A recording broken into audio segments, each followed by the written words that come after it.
peristiwa kenaikan Yesus Kristus ke sorga itu adalah peristiwa yang sangat penting. Sama seperti peristiwa kelahiran, kematian, dan kebangkitan Kristus. Karena itu orang percaya, orang Kristen harus bisa memaknai dengan tepat tentang peristiwa kenaikan Yesus Kristus itu ke sorga.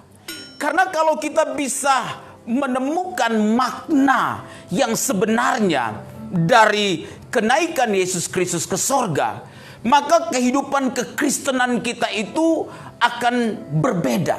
Kehidupan kekristenan kita itu akan menjadi kehidupan kekristenan yang luar biasa. Akan berbeda dengan hari-hari sebelumnya.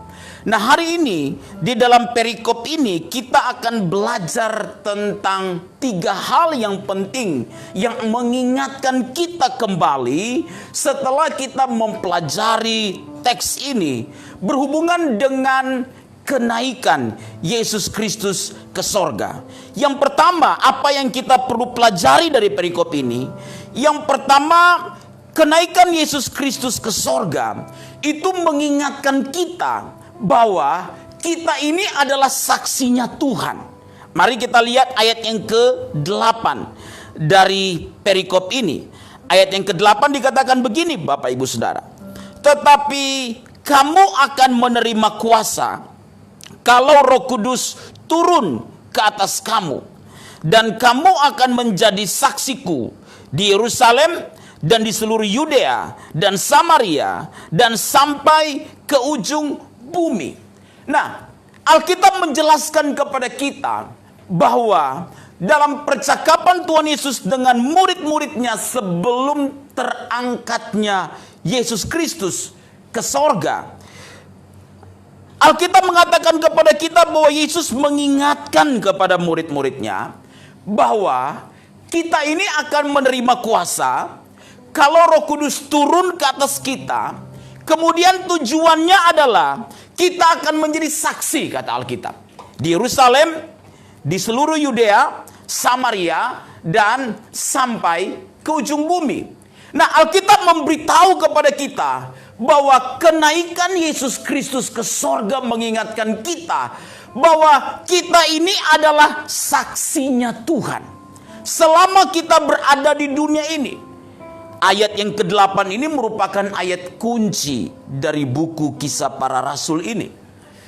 Ketika Yesus berkata bahwa gereja Tuhan, orang percaya itu akan menerima kuasa kalau Roh Kudus itu turun ke atas mereka, ke atas orang percaya.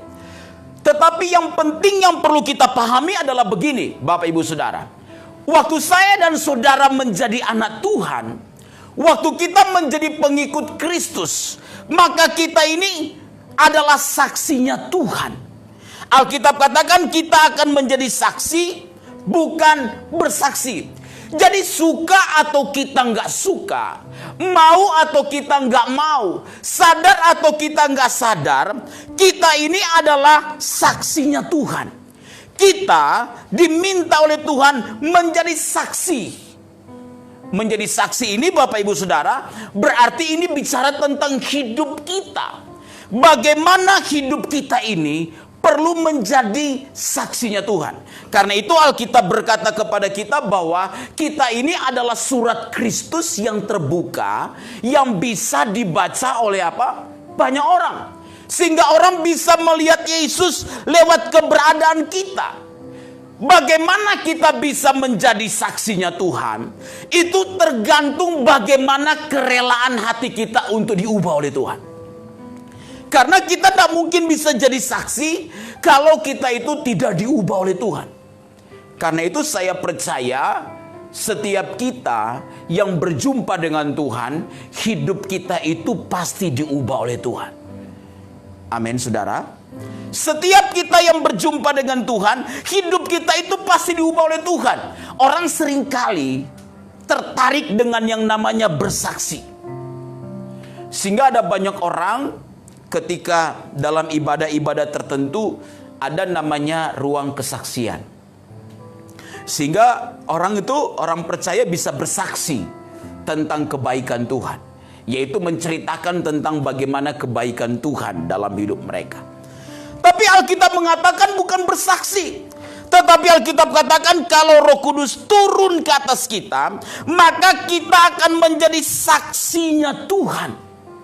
Di tempat di mana kita tinggal, di lingkungan di mana kita tinggal, di dalam keluarga kita itu menjadi saksinya Tuhan. Berarti kalau kita menjadi saksinya Tuhan, kita jadi berkat di mana kita berada.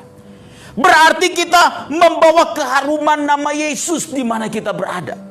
Kalau saudara periksa tentang bagaimana Alkitab berkata menjadi saksi, maka itu menjadi saksi itu begini. Itu bisa terjadi kalau memiliki kepentingan yang sama dengan Tuhan.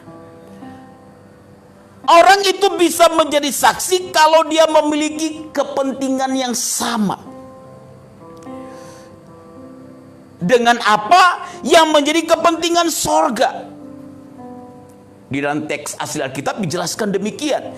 Jadi kalau kita memiliki ketertarikan yang sama dengan apa yang sorga tertarik, kita memiliki kepentingan yang sama dengan apa yang menjadi kepentingan sorga, kita memiliki persamaan yang sama dengan apa yang sorga pikirkan, dengan apa yang sorga rencanakan kehendaki, maka berarti kita bisa menjadi saksi. Kalau kita tidak tune in dengan sorga, kita tidak memiliki frekuensi yang sama dengan sorga, maka kita tidak bisa jadi saksi. Saudara, kita nih hidup di era yang sulit. Era yang sulit itu begini. Di masa pandemi ini,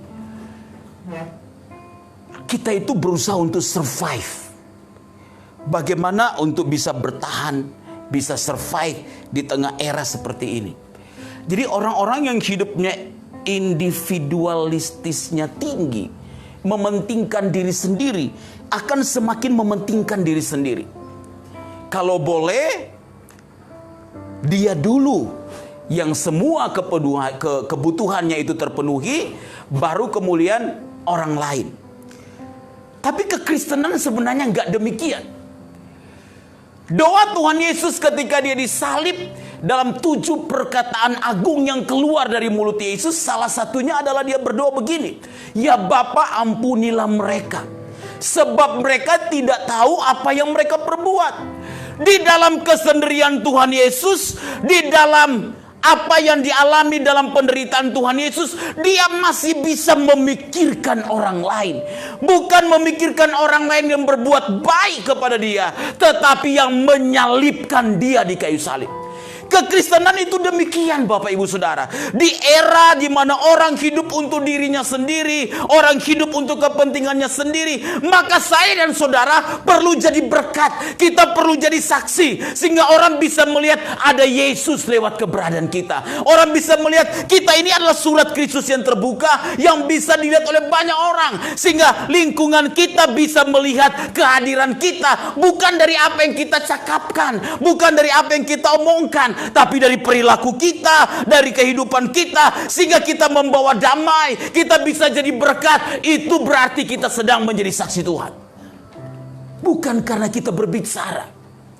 Banyak orang bicaranya banyak, tapi yang dilakukannya sedikit, sehingga masuk golongan NATO, not action, talk only. Rencananya banyak, eksekusinya nggak ada. Cuma sampai di kerinduan.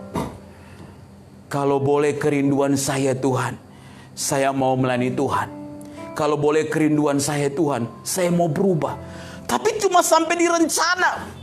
Rencana apapun kita tanpa ada tindakan, maka itu tidak akan berarti sama sekali. Tuhan lebih tertarik dengan satu tindakan untuk datang kepada Tuhan, untuk mendekat kepada Tuhan, untuk mau diubah oleh Tuhan, supaya kita bisa menjadi saksinya Tuhan, daripada sejuta rencana tapi tidak pernah mau dilakukan untuk Tuhan. Alkitab mengajarkan kepada kita sekalian bahwa kita ini adalah saksinya Tuhan. Nah, untuk kita menjadi saksinya Tuhan, kita itu perlu mengikuti teladannya Tuhan dalam hidup kita.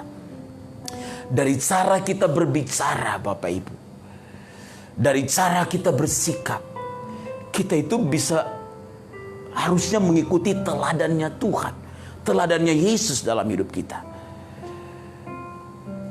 Masa-masa sulit ini, saudara-saudara, itu akan membentuk kita.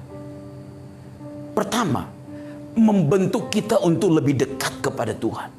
Tapi yang kedua, beberapa orang mungkin membawa dia bisa lebih jauh dari Tuhan. Harusnya kita itu membuat hidup kita semakin hari itu semakin melekat kepada Tuhan. Yang kedua, Bapak Ibu Saudara, peristiwa kenaikan Yesus ke sorga itu mengingatkan kita tentang kedatangan Kristus kembali. Mari kita lihat ayatnya yang ke-11. Ayat yang ke-11 berkata kepada kita demikian. Dan berkata kepada mereka, "Hai orang-orang Galilea, mengapakah kamu berdiri melihat ke langit? Yesus ini yang terangkat ke sorga meninggalkan kamu, akan datang kembali dengan cara yang sama, seperti kamu melihat dia naik ke sorga." Malaikat mengingatkan murid-murid Tuhan bahwa kenapa mereka itu hanya berdiri dan melihat ke langit. Ya, Yesus yang mereka lihat terangkat ke sorga meninggalkan mereka, kata malaikat, akan datang dengan cara yang sama seperti ketika mereka melihat dia naik ke sorga. Kenaikan Yesus ke sorga itu mengingatkan kita, Bapak Ibu, bahwa dia akan datang kembali. Kalau dia datang ke dunia ini pertama kali, dia datang sebagai juru selamat. Maka ketika dia datang kembali, maka dia akan datang kembali sebagai hakim yang akan menghakimi dunia ini. Gereja orang percaya harus memahami ini. Dunia harus memahami bahwa ketika Yesus datang kembali, maka kedatangannya adalah untuk menghakimi dunia ini.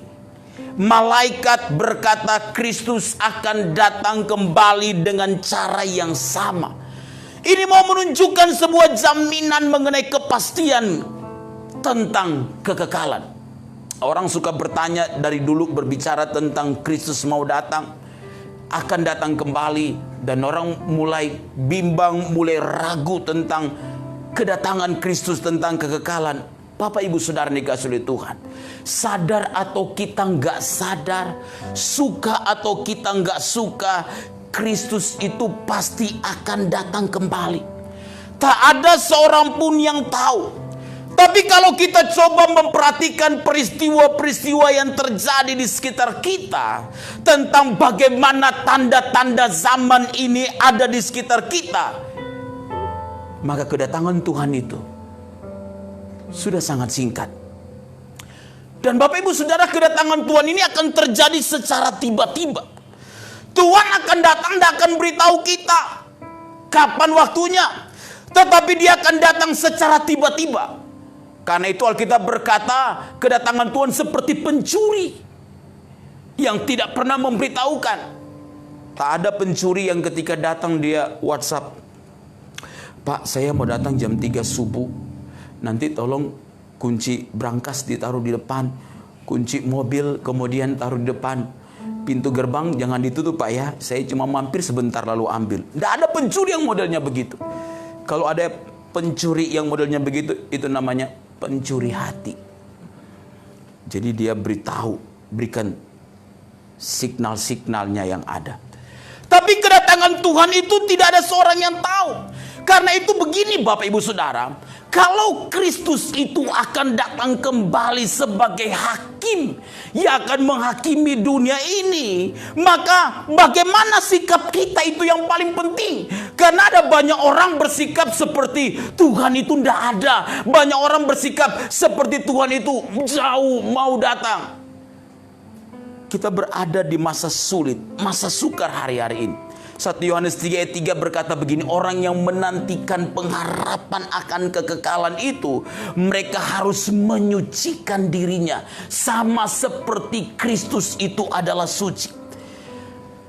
Jadi kalau kita menghadapi tentang hari esok, menghadapi tentang kekekalan, maka sikap kita itu yang paling penting. Bagaimana kita hidup berkenan kepada Tuhan. Alkitab berkata, apa guna kita miliki seisi dunia jika jiwa kita itu menjadi binasa? Apa guna kita berlelah-lelah, pergi pagi-pagi, pulang petang-petang, kadangkala pendapatan pas-pasan, lalu kita jauh dari Tuhan, kita tidak datang kepada Tuhan dengan sungguh-sungguh, maka semuanya akan menjadi sia-sia. Apa yang kita lakukan di dunia ini, ketika kita tidak melakukannya untuk Tuhan, maka itu akan menjadi sia-sia, Bapak Ibu. Engkau bisa bekerja sungguh-sungguh dan harus bertanggung jawab. Kalau engkau adalah suami, engkau harus bekerja sungguh-sungguh. Engkau harus bertanggung jawab, engkau harus bekerja keras, engkau bekerja cerdas. Tapi semuanya itu untuk Tuhan. Engkau lakukan itu harus untuk Tuhan. Apapun yang kita lakukan harus untuk Tuhan. Kalau kita adalah istri, engkau istri, maka bertanggung jawab dengan apa yang Tuhan percayakan kepadamu saat ini. Lakukan semuanya untuk Tuhan. Kalau engkau anak muda, hidup di jalan Tuhan. Hidup seperti apa yang Tuhan mau. Hidup benar, hidup lurus seperti apa yang Tuhan inginkan, seperti apa yang Tuhan kehendaki. Sebagai sikap yang benar dalam menanti kedatangan Tuhan yang kedua kali. Bapak Ibu Saudara, kenaikan Yesus ke sorga, ketika kita membaca ayat yang ke-11 ini, mengingatkan kita, Dia pasti akan datang kembali. Yang terakhir, ayat 13 dan 14 berkata kepada kita demikian. Ayat 13 dari Kisah Rasul pasal pertama dan ayat 14 berkata demikian. Setelah mereka tiba di kota, naiklah mereka ke ruang atas, tempat mereka menumpang. Karena mereka itu ialah Petrus dan Yohanes, Yakobus dan Andreas, Filipus dan Thomas, Bartolomeus dan Matius, Yakobus bin Alfeus dan Simon orang Selot dan Yudas bin Yakobus. Mereka semua bertekun dengan sehati dalam doa bersama-sama dengan beberapa perempuan serta Maria ibu Yesus dan dengan saudara-saudara Yesus. Perhatikan ayat 14. Ayat 14 berkata begini. Mereka semua bertekun dengan sehati dalam doa bersama-sama. Bapak Ibu garis bawah itu. Mereka semua bertekun dengan sehati dalam doa bersama-sama. Yang ketiga begini Bapak Ibu Saudara. Kenaikan Yesus Kristus ke sorga mengingatkan kita tentang pentingnya memiliki respon yang benar. Respon murid-murid Tuhan ketika mereka mendengar apa yang disampaikan oleh malaikat itu adalah mereka bertekun dengan sehati dalam doa, kata Alkitab, bersama-sama. Mereka bertekun dalam sehati, kata Alkitab, di dalam doa secara bersama-sama. Bapak Ibu, saya mau beritahu kepada kita begini. Respon kita akan menentukan hidup kita ke depannya. Apa yang kita lakukan hari ini akan menentukan perjalanan hidup kita ke depannya. Persoalannya begini, bukan mengapa sesuatu itu terjadi dalam hidup kita, tetapi bagaimana respon kita ketika ada peristiwa yang terjadi dalam hidup kita. Bagaimana responmu ketika engkau diberkati oleh Tuhan. Tetapi bagaimana responmu ketika engkau juga menghadapi masa-masa sukar? Ketika engkau diberkati dan engkau melihat orang-orang sulit di sekitarmu, bagaimana responmu? Itu akan menentukan bagaimana kehidupan kita ke depannya. Banyak orang terpaku pada masalah. Banyak orang terpaku pada pergumulannya. Banyak orang terpaku kepada apa yang sedang dia hadapi dalam hidup dia.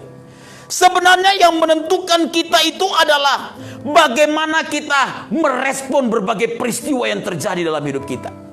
Waktu ada orang menyakiti engkau, apa responmu? Apakah engkau berdoa? Ya. Mungkin ada orang yang berdoa, Tuhan, dia sakiti aku. Kalau boleh dia jalan Tuhan, remnya belum. Sehingga dia ketabrak. Sehingga dia tahu artinya menyakiti anak Tuhan. Respon berdoanya benar, tapi isi doanya itu yang tidak benar. Kira-kira begitu. Biarlah nanti Tuhan yang menjadi hakim atas kita. Waktu kita mungkin dibully, mungkin ya di media sosial, bagaimana respon kita? Apakah kita akan membalas atau kita berdiam diri dan mengizinkan Tuhan saja yang berkarya? Respon itu menentukan. Waktu engkau menghadapi suamimu yang modelnya seperti itu, bagaimana respon?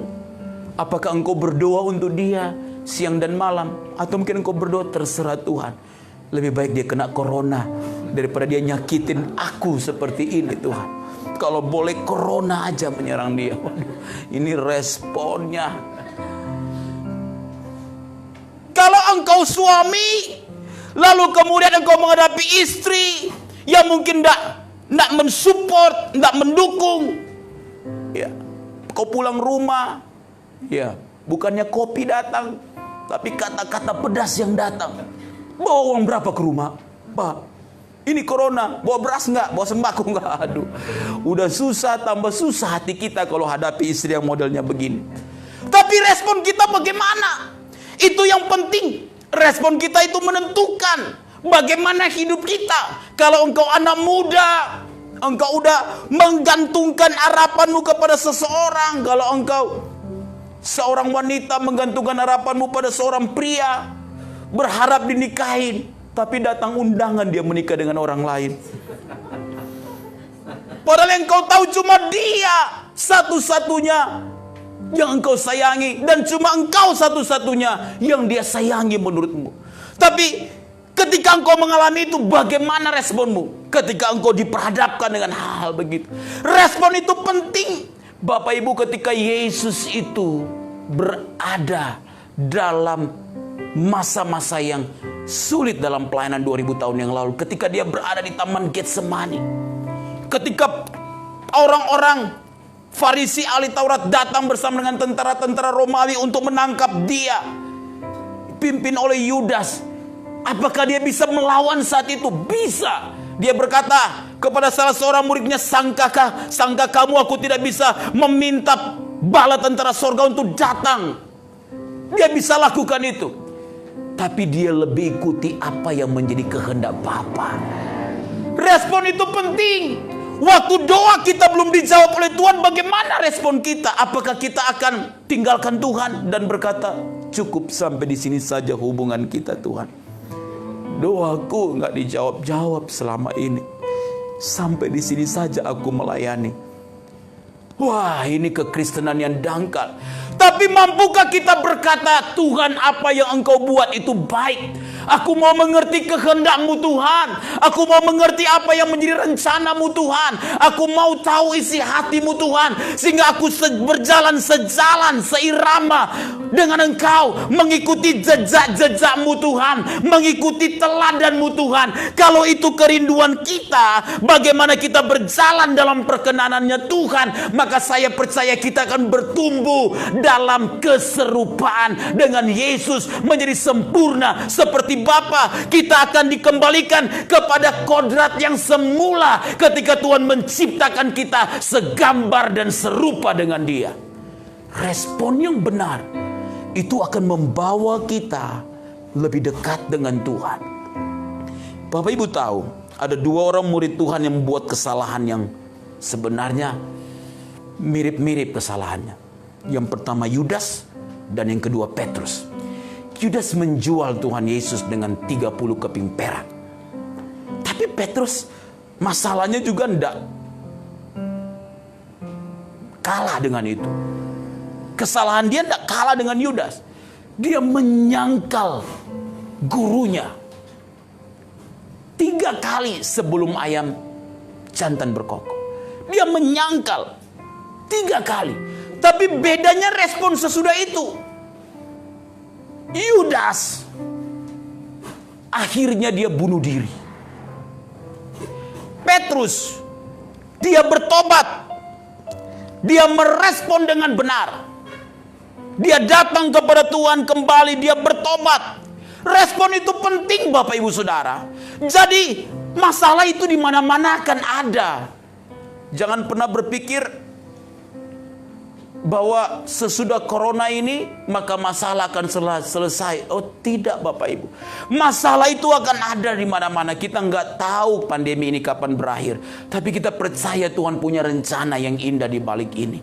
Respon yang benar terhadap situasi pandemi ini akan melekatkan hidup kita kepada Tuhan. Kita tidak boleh berpikir bahwa kalau masalah selesai maka semuanya akan kembali baik-baik saja. Di mana-mana akan ada masalah, akan ada pergumulan Bapak Ibu. Tapi yang penting bagaimana respon kita.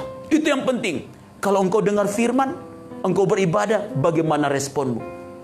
Banyak orang dengar firman sampai pendeta bingung ngomong apa. Orang itu tak berubah-berubah. Kalau kita merespon dengan benar, berarti kita bersedia diubah oleh firman. Ya, Bapak Ibu ingat cerita tentang Naomi bersama dengan suaminya Elimelek, kedua anaknya Mahlon dan Kilion, dan kedua menantunya Rut dan Orpa. Elimelek membawa istrinya Naomi dan kedua anaknya Mahlon dan Kilion untuk merantau di tanah Moab.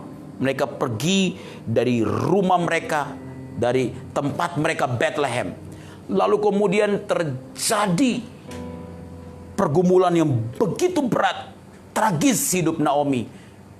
Elimelek meninggal, kedua anaknya Mahlon dan Kilion ikut meninggal. Lalu Naomi memutuskan pulang ke Bethlehem, pulang ke tanahnya, kelahirannya. Lalu dia berkata kepada kedua menantunya, aku mau pulang. Dia berkata kepada kedua menantu, aku mau pulang. Kembalilah kalian ke Moab. Lalu akhirnya mereka bertangis-tangisan. Orpa akhirnya pulang kembali. Tapi Rut responnya berbeda. Dia berkata begini, kemana engkau pergi, di situ aku akan pergi. Bangsamulah bangsaku, Allahmulah Allahku. Wah, ini respon yang luar biasa.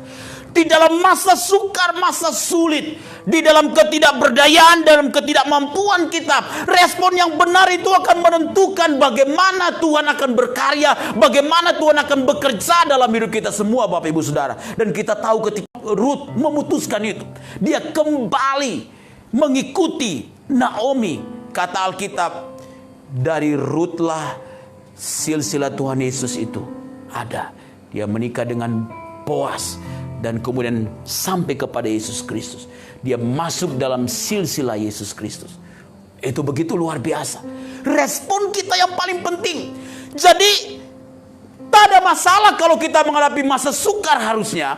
Bukanlah sebuah persoalan kalau kita disakiti. Bukanlah sebuah persoalan kalau kita disatukan. Bukanlah sebuah persoalan kalau kita dijelek-jelekan. Bukanlah sebuah persoalan kalau apa yang kita miliki kemudian tiba-tiba kita mengalami badai. Dan dalam sekejap itu mungkin lenyap. Waktu kita mengalami masa-masa yang sukar, kita mungkin mengalami hal-hal yang tidak mengenakan. Tapi bukan masa yang sukar itu yang menentukan. Tapi respon kita terhadap masa yang sukar itu akan menentukan bagaimana kita akan berjalan bersama dengan Tuhan, mengikuti apa yang menjadi kehendak Bapa dalam hidup saya dan saudara. Karena hidup ini adalah sebuah pilihan. Respon kita yang benar akan menentukan pilihan-pilihan benar yang kita akan ambil. Dan itu menentukan berkat yang akan kita terima dari Tuhan.